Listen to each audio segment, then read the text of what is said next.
कि शंकर जी के मंदिर जाते रहो, भगवान शिव को एक लोटा जल चढ़ाते रहो, शंकर भगवान को एक चावल का दाना चढ़ाते रहो, शिव के मंदिर में एक बेलपत्र चढ़ाते रहो, बेलपत्र ना मिले तो शंकर जी की उठाकर धोकर फिर चढ़ा दो, पानी ना मिले तो 3 बार ताली बजा दो, गोभी ना मिले तो शंकर के दरवाजे पर जाकर थोड़ा सा मुस्कुरा दो। भगवान शिव को लगेगा रोज आती है और मुस्कुरा के जाती है। पार्वती जी कहेगी मुस्कुरा इसलिए रही है कि 2 बार तो पशुपति व्रत कर लिए, रोज सोमवार का व्रत करती है, इसके बाद भी दुख नहीं कट रहा तो तुम्हें चिढ़ा कर जा रही है। शंकर जी कहेंगे अब इसका दुख मिटाना पड़ेगा, मुस्कुराओ उसके दरवाजे पर जाओ, उससे कहो तो दिल की बात। इस शरीर को लोग कहते हैं आपके गुरुजी ने कहा कि भगवान से कुछ नहीं मांगना चाहिए, पर हमारी तो शिव महापुराण की कथा कहती है जो कुछ भी मांगना संसार से मत मांगना, उस उग्रतानी से मांगना, जो तुम्हें को देता है वो तुम्हें दे। आपके गुरुजी ने कहा भगवान से कुछ मत मांगो, पर हमारी शिव पुराण तो कहती है कि किसी से मत मांगो पर उससे मांगो, वो तुम्हारा बाप है, जगत का बाप, जगत का पिता, देव अधिदेव महादेव है, उसके पास चले जाओ दिल से।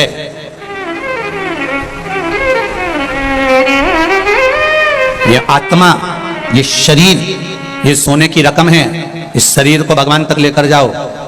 दुख जब आता है तभी रकम दुकान पर जाती है, तो ये शरीर भी जब ही जाना चाहिए परमात्मा के द्वार। अब बहुत गंदा हो गया, बहुत तकलीफ में हूं, कहां जाऊं, सारी दुनिया में भटक कर देख लिया मैंने। कोई कहता है ये करो, कोई कहता है वो करो, कोई कहता है ये करो, कोई कहता है वो करो। जब देखो, जब यूट्यूब खोलो, फेसबुक खोलो, तो कहीं ना कहीं का महाराज मिल जाएगा बताता हुआ ये कर लो वो कर लो। अब कहीं नहीं जाऊंगी, अगर जाऊंगी तो एक लोटा जल लेकर शंकर के पास जाऊंगी, क्योंकि जल चढ़ाने में ना ढोंग है, ना प्रपंच है, ना छल है, ना बेईमानी है, ना किसी का मन दुख है, ना अपना मन दुख है। अपन शिव के भरोसे बस उसके सहारे पर एक लोटा जल चढ़ा कर आऊंगी और उससे कहकर आऊंगी कि मैं तेरे भरोसे पर, तेरे भरोसे।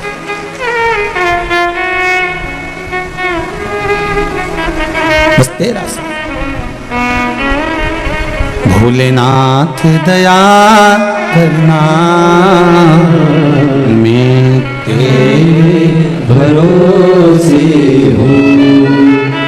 उसके भरोसे पर रहो, उसके सहारे पर रहो, उसके आनंद में रहो, मत भटको यहां वहां। सारी दुनिया में भटक कर देख लेना, अंत में कुछ नहीं मिलने वाला। लोग तुम्हारा धन रख लेंगे, 5000 यहां जमा कर दो, 2000 वहां जमा कर दो, 3000 यहां जमा कर दो, फिर ये 4 गेहूं का दाना उठा के ले जाओ, ने 5 ये ले जाओ, ने वो ले जाओ, कुछ नहीं निकलेगा इसका साथ। अंत समय में फिर आना ही पड़ेगा शिव के द्वार। अंत बिंदु वही है, उसके सिवाय कुछ नहीं है। और जीते भी शिव के बन जाओ तो मरने के बाद भी शिव के ही होना है। अंत समय के बाद में, प्राण छूटने के बाद सब आग लगा के चले जाएंगे।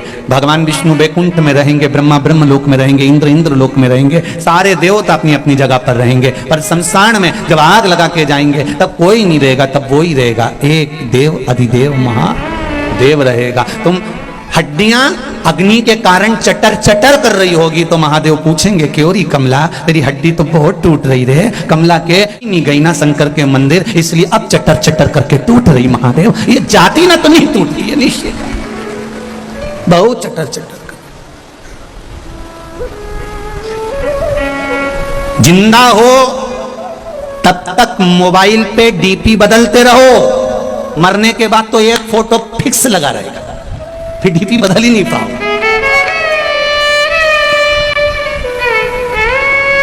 मरने के बाद डीपी बदल रही है क्या?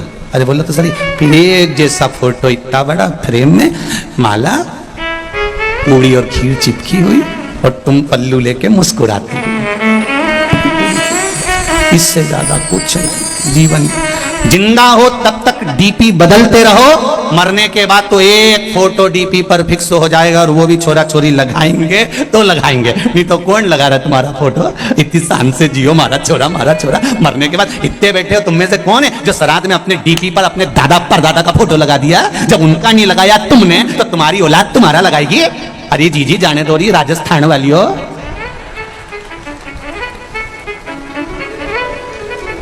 कोई नहीं याद करे, फालतू की बात। जब चले जाओ तो लोग बूंदी और सेव चढ़े खूब खाए, पर कोई नहीं याद करे। कौन याद करेगा? जिंदगी है, अलमस्त होकर जियो, रोके नहीं, खुश होकर जियो। इतनी प्रसन्नता का जीवन जीना कि दुख है और बहुत चेहरे पर स्माइल है, तो लोग भी, परिवार वाले भी कहेंगे कि कितनी दुखी थी, कितना कर्जा है, कितनी तकलीफ में है, तो भी कितनी मुस्कुरा रही है। पूरे परिवार वालों को तुम्हें देख के टेंशन हो जाएगा कि इतना दुख होने के बाद ये हंस क्यों रही है। उनकी रोटी नहीं भाएगी, उनको आधा खा के छोड़ देंगे कि ये मुस्कुरा क्यों रही है। कारण क्या है इसके मुस्कुराने का? इतना दुख होने के बाद, इतना कर्जा होने के बाद, इतनी तकलीफ होने के बाद, शरीर में इतना कष्ट होने के बाद भी जब देखो जब खजूर वाली चोटी करके खूब जोरदार दिखे तो भगवान कहते मुस्कुराते रहो, चेहरे पर प्रसन्नता होना चाहिए। आग लगे बस्ती में, आवाज नहीं है यजराम की, बोलो आग लगे बस्ती में और अपन रहो मस्ती में। क्या किसको रोइए, चादर तान के सोइए, अपने को क्या करना कि कौन क्या कह रहा है, कौन क्या बोल रहा है, वो बोले तो बोलने दो, आड़ा टेढ़ा बोले तो बोलने दो। हम तो बहुओं से भी कहते हैं तुम्हारी सास कुछ भी बोले वो बोलती रहे, बोलने दो, तुम तो भजन गाओ ना, तुम तो भजन, वो गाली दे तुम श्री शिवाय, बस सास को ऐसी देख के 2-4 बार बोल दो श्री शिवाय। सास भी बोलेगी कुछ जादू कर रही है क्या, बस इतना तो बोल, तो वो बोले कि जादू कर रही है ना, पता नहीं, मुझे तो नहीं मालूम, पर इस मंत्र में जादू हो सकता है। तभी तो महाराज व्यासपीठ से बोले और लोग लाखों की संख्या में मोबाइल और फेसबुक पर सुनते रहे, इस मंत्र में कुछ तो होगा, ये निश्चित है। जपो श्री शिवाय नमस्तुभ्यम, ये जिह्वा से जितनी बार निकलता है। शिव महापुराण में अभी कुछ समय पहले, 1-2 महीने पहले इंदौर में कथा थी, लोगों ने बहुत ऑब्जेक्शन लिया, ये श्री शिवाय नमस्तुभ्यम कहां से आया, ये कोई मंत्र है क्या, ये कोई साधना है क्या, लोगों ने खूब ऑब्जेक्शन लिया। उसके बाद में लोगों ने जब शिव पुराण में देखा, शिव पुराण में जब देखना चालू करा तो शिव पुराण में लिखा था विद्येश्वर संहिता में कि इस मंत्र को बोलने वाले का केवल मुख का दर्शन कर लो तो काम हो जाता है, उसमें लिखा है।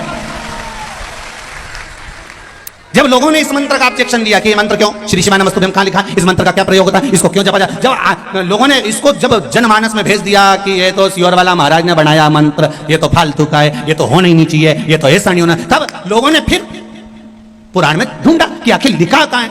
तब इनने ढूंढा तो उसमें लिखा हुआ आ गया कि इस मंत्र का जप करने वाला व्यक्ति इसको केवल मुंह से बोल भी ले और उसका चेहरा भी देख लो तो ही मनुष्य का सब कार्य सफल हो जाता है। तो फिर बोलने में अपना क्या जाता है, प्रेम से बोलो श्री शिवाय नमस्तु।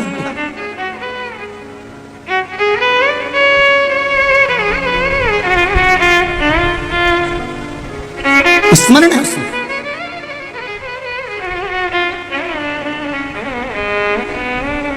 लोगों का काम है भरमाना, लोगों का काम है भटकाना, पर शिव महापुराण कहती है आपको भटकना नहीं, आपको शरणागति लेना।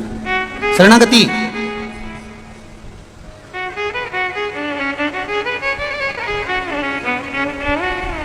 विभीषण लंका में रहते थे, कैकेयी अयोध्या में रहती थी। कैकेयी अयोध्या में रहने के बाद भी नहीं सुधरी और विभीषण लंका में रहने के बाद भी नहीं बिगड़े। कारण भीतर का जो संस्कार होता है ना, इसको कोई मिटा नहीं सकता। विभीषण के भीतर ऐसा संस्कार था कि विभीषण उससे डोला नहीं, और कैकेयी के भीतर जिदपन था तो उसको कोई टोला कोई नहीं। आज हिंदू सनातन धर्म के जितने त्योहार आते हैं, हिंदू सनातन धर्म की होली आई तो लोगों ने कहा पानी बचाओ, रंग मत लगाओ। दिवाली आई बम फटाके मत फोड़ो, प्रदूषण आएगा। नवरात्रे आए गरबा मत खेलो, ये हो जाएगा वो हो जाएगा।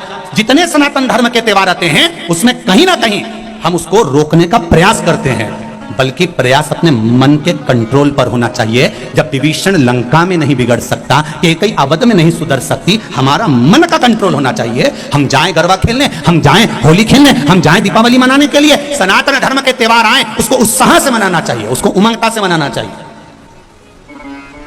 और अपने मन पर कंट्रोल रखना चाहिए कि हम कहीं गलत संगत में तो नहीं जाना। हमें हमारे माता पिता ने भेजा है, हमारे माता पिता ने हमको भेजा कि जाओ तुम, ये होली का त्योहार है, ये दिवाली का त्योहार है, ये गरबे का त्योहार है, ये त्योहार आया है, तुम अच्छे से मनाओ। रक्षाबंधन का त्योहार है, हमारे माता पिता ने जब विश्वास रखकर भेजा है तो हमारे माता पिता के विश्वास को हम तोड़े ना, बस इतना स्मरण होना चाहिए। बाकी का त्योहार कोई भी हो सनातन धर्म का, उसे दिल से मनाना चाहिए। जितनी उमंगता से मना सकते उतनी उमंगता से मना।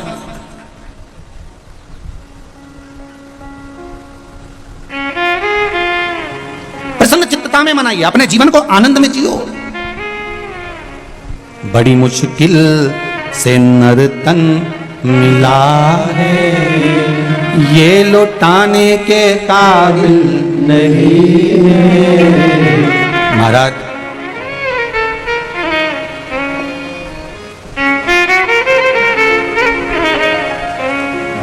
83,99,999 जन्म फालतू के मिलते हैं। उसके बाद मनुष्य का जन्म है 84 लाख हुआ। कितने जन्म निकल गए इससे पहले बोलो जरा? 83,99,999 जन्म। कभी मच्छर बने थे, कभी जुआ, कभी खटमल, कभी झिंगुर, कभी कीड़ा, कभी जलचर, कभी थलचर, ना जाने कितने कितने जन्म। 83,99,999 जन्म तो ये जीव जंतु के मिले थे। आखिरी का जन्म है 84 लाखवां जन्म। कौन सा? अरे बोलो जम के, मनुष्य का। और 84 लाखवां जन्म, और इसके बाद भी कोई गारंटी नहीं दी जीजी कि अपन वापस मनुष्य बन जाएंगे। वापिस मनुष्य बने ये कोई भरोसा नहीं। अगर दूसरे का पैसा खाकर मर गए तो अगला जन्म भैंस का मिलेगा, और भैंस का जन्म मिलेगा, और जिसका पैसा खाकर मरे उसी के घर में दूध देना पड़ेगा, और वो नोच नोच के निकालेंगे। नोच खूब रोगी तुम भी कि हमने कौन सा पाप किया था जो इस सेठ जी के यहाँ सारा दूध देना पड़ रहा है। तो दूसरी भैंस समझाएगी तुम्हारे मोहल्ले की पड़ोसन, अरे अपन इसका खा के मर गए थे इसलिए निचोड़ निचोड़ के दे रहे जब तक कर्जा पूरा नहीं हो जाए। खूब झूठ बोलेंगे, अपशब्द बोलेंगे तो अगला जन्म मेंढक का मिलेगा। जितना अनसन बोलेंगे तो हम तुम तो मेंढक बन जाएंगे, तुम मेंढकी बन जाओगे। बोल एक जन्म 83,99,999 के बाद जो मिला है ये मनुष्य का शरीर बड़ा विचित्र है। अंतिम बिंदु है, आखिरी। और इसमें इतना हमें फालतू के प्रपंच में नहीं पड़ना। घर में रहो, परिवार में रहो, कितना भी झगड़ा हो, कभी लड़कर अपने मायके नहीं जाना, कभी लड़कर मत जा। इनकी छाती पे मूंग धलो पर मत जा। नहीं जाऊंगी जा। कोई कितना ही झगड़ा करे, सास कह भी देते हो तो तू तेरे पिताजी के पास जा, तू अपने बाप के घर जा। नहीं जाऊं मैं तो शादी करके यहीं और यहीं रहो, और जितना ज्यादा लड़ाई झगड़ा हो उतनी जोरदार रोटी में घी डाल के खाओ, क्योंकि लड़ने के लिए फिर एनर्जी भी तो चाहिए। तो तुम तो अच्छा खाओ और फिर दूसरे दिन तैयार होकर फिर बैठ चल। पर नहीं जाऊंगी मायके तो नहीं जाऊंगी जा। पहले का जमाना था कि लड़के मायके चले जाते, नहीं जाऊंगे तो जा। सियोर वाला महाराज ने मना करा, साला सरजी में बोला था मैं नहीं जाऊंगी। वो कितना ही कहे कि मैं तेरा सामान रख दूं, पैक करके छोड़ आऊं, नहीं जाऊंगी जा। और अगर वो बाहर छोड़ भी दे तो शाम को जब गाय भैंस अपने घर जाए तो उसकी पूंछ पकड़ के अंदर चली जाओ, और वो बोले क्यों आई, कि ना मैं तो आई नहीं रही थी, भैंस ली आई। मैं थोड़ी ना आई, तुम तो पहुंच जाओ।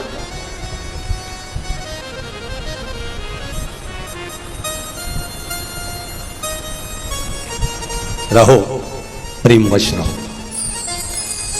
नियम ले लेना कि अब अपना 83,99,999 जन्म के बाद ये मनुष्य की देह मिली है, रोकर नहीं निकालूंगी, खुश होकर निकालूंगी। बीमारी आई है, रोग आया है, तकलीफ आई है, थोड़ा कर्जा हो गया है, टेंशन आ गया है, कोई बात नहीं। हर बात में एक बात को याद रखना कि मेरा देव अधिदेव महादेव मेरे साथ है, सब चिंता वो मिटा देगा। मेरा बालाजी सरकार बैठा है, सब टेंशन मिटा। क्यों सोच किसके लिए? महाराज मान सम्मान दुनिया देती है, अपमान मेरा देव देता है। इसलिए देता है कि वो अपनी ओर उसको मोड़ लेता है। थोड़ा थोड़ा कोई कभी आड़ा टेढ़ा बोल दे तो गुस्सा नहीं होना, बहुत सोचना कि भगवान ने अपनी ओर खींचा।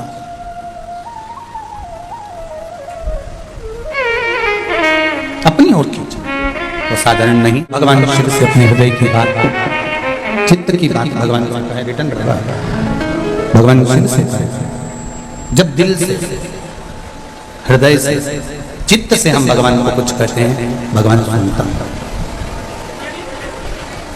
स्वीकार करता है। एक प्रसंग बड़ा सुंदर शिव महापुराण में आता है।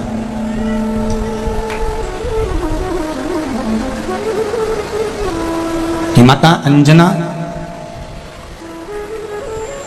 गौतम बाबा और मतंग बाबा के कहने पर आराधना कर कर जब शिव रूपी पुत्र को ही प्राप्त कर सकती हैं, तो भगवान के भजन में, भगवान की भक्ति में वो बल है कि हम भी परमात्मा से परमात्मा को ही प्राप्त कर सकते हैं। ये नहीं है कि परमात्मा हमसे दूर है, हमारे भीतर जो है वो आत्मा है। विश्वास के बल पर हम जिसको प्रकट कर लें वो परमात्मा। सारी समस्या का हल एक लोटा जल। बस जैसे पार्वती मैया ने भगवान शंकर से एक प्रश्न किया कि शिवजी, हे ओघड़दानी, हे बागंबर धारण करने वाले, मुझे आपसे केवल एक प्रश्न करना है कि मृत्यु लोक में भजन करने का कोई एक निश्चित समय रखना चाहिए या नहीं?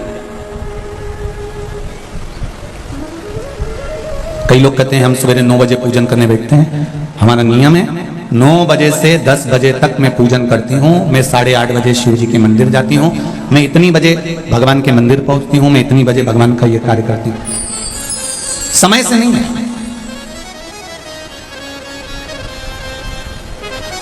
2 बहनें थी, घर में चक्की नहीं थी। जब घर में चक्की नहीं तो दोनों बहनों ने विचार करा कि फिर ये गेहूं को कहां ले जाकर पीसे। किसी पड़ोसी के यहां गई और पड़ोसी के यहां जाकर दोनों बहनें गेहूं पीसने लगी। एक बहन उसमें से गेहूं का दाना उठाती है, खाती है, पीसती रहती है। दूसरी देख रही है, पहली उठाती जाए, खाती जाए, पीसती जाए। किसी किसी की आदत रहती है कि वो गेहूं या बाजरा या जौ कुछ भी पीसते पीसते मुंह में का दाना पटक लेती है, खाती जाए। अब एक बहन तो मुंह में डालती जाए, खाती जाए, पीसती जाए। दूसरी मना कर रही है, क्यों पागल जैसे काम कर रही है। जब आटा पिस जाएगा, गेहूं का आटा हो जाएगा, तब घर पर चल के रोटी बना के खाएंगे। अभी तो मुंह में डाल रही है, अच्छी बात सुने ना। क्या कर रही है ये? बार बार बार बार बार बार बार एक एक दाने को उठाकर मुंह में डालती जा रही है। समझाए?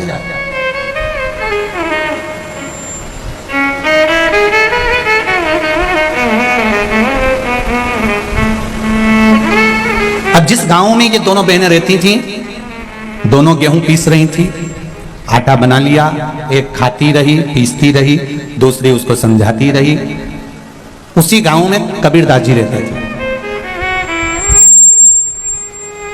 और उसी गांव में जब कबीरदास जी रहते तो ये दोनों बहनें जब आटा लेकर चली और चलते ही इन दोनों बहनों का पांव फिसल गया और फिसला और पूरा आटा कीचड़ में चला गया। अब आटा कीचड़ में गया, कबीरदास जी ने वहीं खड़े होकर बोल दिया, आटो पड़ो कीच में कछु न आयो हाथ, पीसत पीसत चबायो सोई निभायो साथ। अब कबीरदास जी लिख रहे हैं कि आटो पड़ो कीच में और कछु न आयो हाथ, और पीसत पीसत जो चबायो वही दियो साथ। शिव महापुराण में यही कह रही है कि भगवान के लिए अलग से समय निकालने की जरूरत नहीं है। अपनी चलती हुई जिंदगी में, चलती हुई चक्की में, चलते हुए समय में भगवान के नाम का दाना मुख में डालते चलो, कब जीवन निकल जाएगा और ये जीवन कब खप जाएगा, कोई भरोसा है क्या? और कई लोग इंतजार में बैठे हैं, अभी तो बचपन है, जवानी आएगी जब भजन करेंगे। अभी जवानी है, अधेड़ी आन दो जब भजन करेंगे। अभी अधेड़ी है, बुढ़ापा आन दो जब भजन करेंगे। उम्र का तुम्हारे को मालूम है कि तुम इतने साल में ही मरोगे? कोई जीवन का ठिकाना है क्या कि कब मर जाओगे?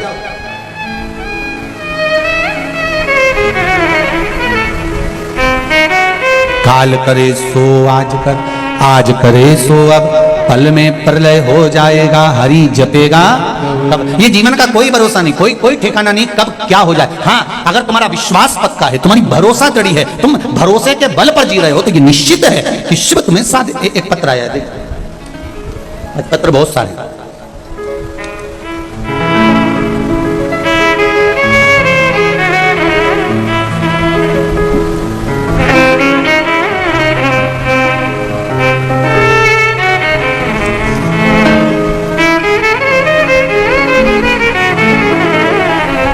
बनवारी लाल जी सेन सीकर से हूं गुरु जी। आपके बताए अनुसार सावन की शिवरात्रि, कहीं बैठे हैं बनवारी लाल जी सेन, कहीं बैठे हो तो हाथ हिलाइएगा, जहां कहीं भी बैठे हो हाथ हिलाइएगा। आपके बताए अनुसार सावन की शिवरात्रि पिछले साल मेरी बेटी ने पूजा की और अभिषेक किया। 14 साल उसकी शादी को हो गए थे, संतान नहीं थी गुरुदेव। 14 साल के बाद मई के महीने में 2022 को मेरी बेटी के घर संतान हुई है। मैं बाबा को भोग लगाने आया हूं। ये शिव है। एक पत्र और देखिए,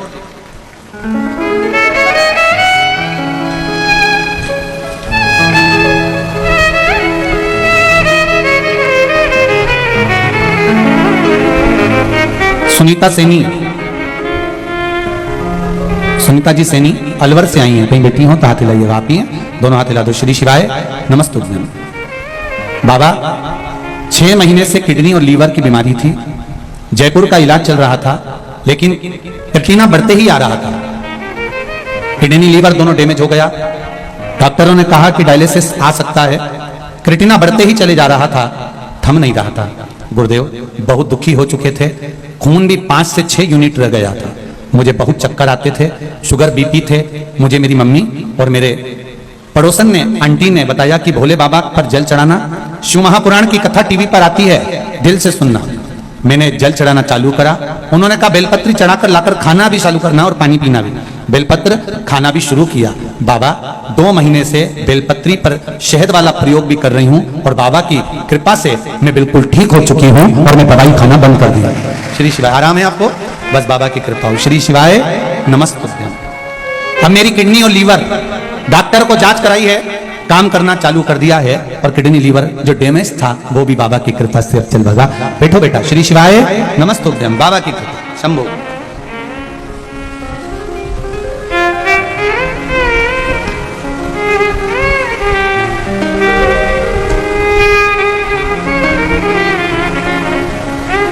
दीपिका शर्मा रतनगढ़ चुरू से हैं, कहीं बैठी हो तो हाथ हिलाएंगे। आप ही हैं, दोनों हाथ हिला देगा।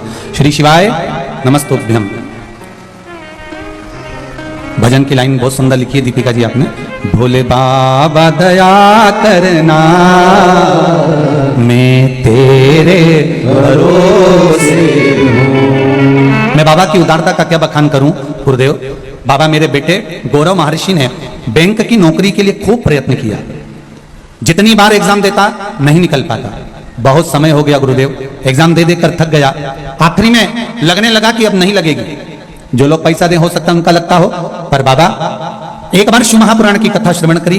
बाबा ने आपकी कथा के माध्यम से पशुपति व्रत किया और शंकर भगवान की ऐसी कृपा हुई कि मेरे बेटे को जब अगली बार एग्जाम देने के लिए गया तो आरबीआई बैंक में मैनेजर की पोस्ट प्राप्त हो गई। शिव जी को भोग लगाने आई हूँ प्रणाम करने के लिए। बहुत बहुत बधाई बहन आपको। श्री शिवाय नमस्तोभ्यम। गुरुदेव गायों को लंपी रोग ग्रसित गाय हैं, जिनको मेरे परिवार द्वारा शिवजी पर चढ़ाए हुए जल को पिलाने से गाय रोग मुक्त हो गई है। गुरुदेव हमारे यहाँ की गाय भी हमने शंकर जी पर चढ़ा हुआ जल और बेलपत्र खिलाया तो आराम लगना प्रारंभ हुआ है। ये शिव कृपा है। प्रणाम करती हूँ। हर हर। बैठिए बहन बैठिए। श्री शिवाय नमस्ते।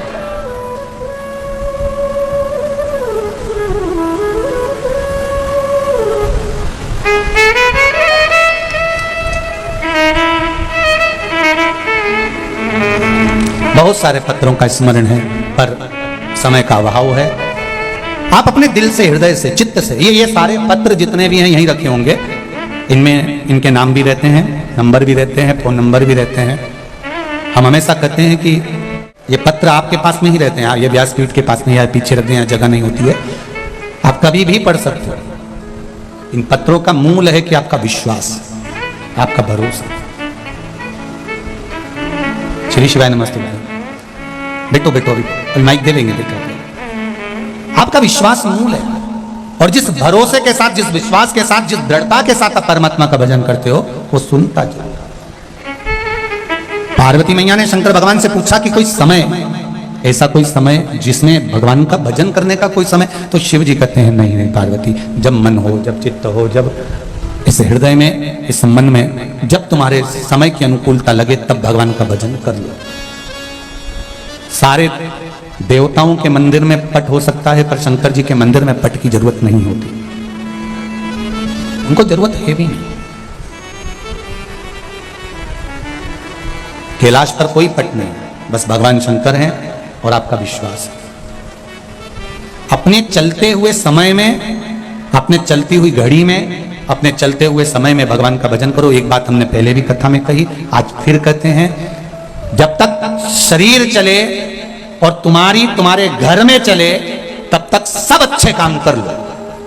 जिस दिन शरीर चलना बंद हो जाएगा और तुम्हारे घर में चलना बंद हो जाएगी, तब तुम कुछ भी नहीं कर सकते। इसलिए शरीर चले तब तक सारे तीर्थ करो, शरीर चले तो कथा में जाओ, शरीर चले तो भजन करो, शरीर चले तो मंदिर जाओ, शरीर चले और तुम्हारे घर में चले। जब तक तुम्हारे घर में चल रही है, जो तुमको मन का करना है, मुझे दान करना है, मुझे ब्राह्मण भोज कराना है, मुझे ये कराना है, मुझे सभामणि कराना है, मुझे सालासर जी जाना है, मुझे चूरमा चढ़ाना है, मुझे मोहनथाल लगाना है, जब तक तुम्हारा शरीर चले और तुम्हारे घर में चले, सारे अच्छे काम करो।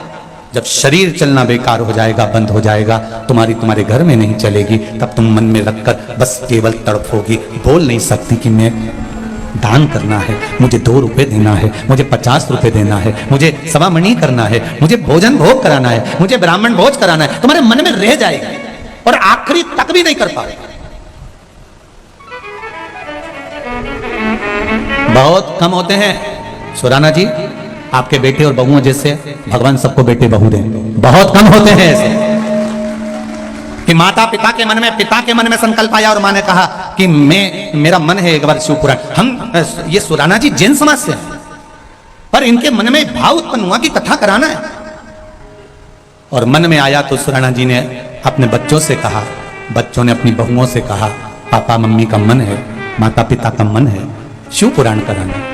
कहा सारी दुनिया के लोग क्या कहेंगे कि अपन जैन मत पालने वाले और शिव पुराण की कथा, दुनिया कुछ भी कहे, आग लगे बस्ती में और अपन रहो मस्ती में। मैं धन्यवाद दूंगा सुराना जी आपके दोनों बेटे बहुओं को, बेटी दामाद आदि जो परिवार जो आपका आया है, आपके भाई, आपकी छोटे भाई की बहुएं, बड़े भाई की बहुएं और ननंद आदि जो भी आया है, मामा मामी काका काकी, पूरे परिवार को धन्यवाद दूंगा कि आज इन बेटे और बहुओं ने इस अरेंजमेंट को कर जैसा बन सकता है उसके अनुसार दिल्ली से आकर यहाँ व्यवस्था करना, और सबके साथ में, जैसे कल परसों हम जब आए थे आपके यहाँ पर, तो सुराना जी के यहाँ से भाभी जी कह रही थी कि मेरा देवर ये लक्ष्मण जैसा है और मेरा यो बच्चा है देवर का, जो भी भतीजे हैं, कहा गुरुजी ये मेरे हनुमान के जैसे हैं। ये पूरा परिवार ने इस कार्यक्रम को दिया, ये आनंद है, यही आनंद है। भगवान ऐसे बेटे बहू दें कि माता पिता के मन में विचार आया और बेटे बहू प्रसन्न चित्त में आकर कर देते हैं।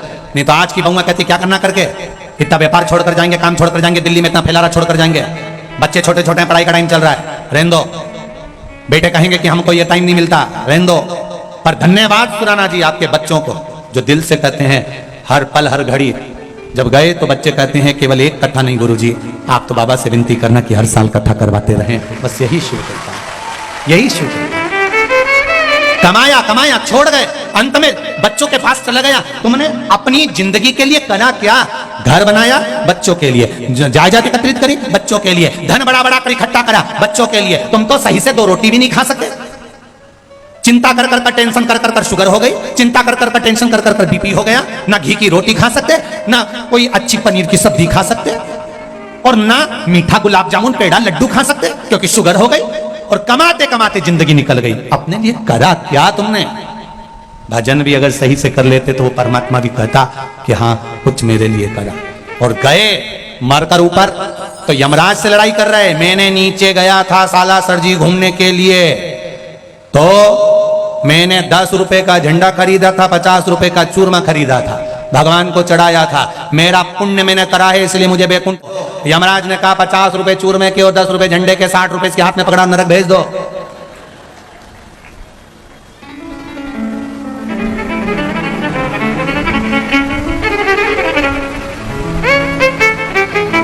दान इतना सा करा और बखान मां बेकुंठ के दरवाजे पर भी जाकर झगड़ा कर रहा है, मुझे अंदर जाने दो, मुझे बेकुंठ जाने दो। तो बेकुंठ अधिपति ने भी पूछ लिया, यमलोक में यमराज ने पूछ लिया तूने पुण्य क्या करा, वो तो बता। मेरे पास इतनी जमीन थी वो तो बच्चों को दिया यार, तो वो भी तो दान कहलाएगी। कोई दान मान नहीं, जोड़ जोड़ के सारे परिवार को दे दिया, कौन सा दान पुण्य कर दिया?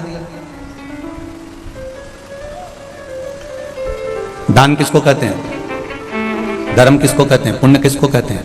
यहां बैठे हो और लोग बिस्लेरी की बाटल गाड़ियों में भर भर कर लाए हैं और दरवाजे पर खड़े होकर बांट रहे हैं, लो सा पानी तो पियो सा, शराब तो अच्छे चल रहा है, आए हो, खिचड़ी प्रसाद बट रहा है, पूरी प्रसाद बट रहा है, लड्डू बट रहा है, सेव बट रहा है, भुजिया बट रहा है। ये कौन बांट रहा है? ये जो बांट रहे हैं ये कम नहीं होने वाला, ये आपने अपने लिए बांटा। ये आप आज संसारिक इन जीवों को भले खिला दोगे पर मिलना आपके खाते में।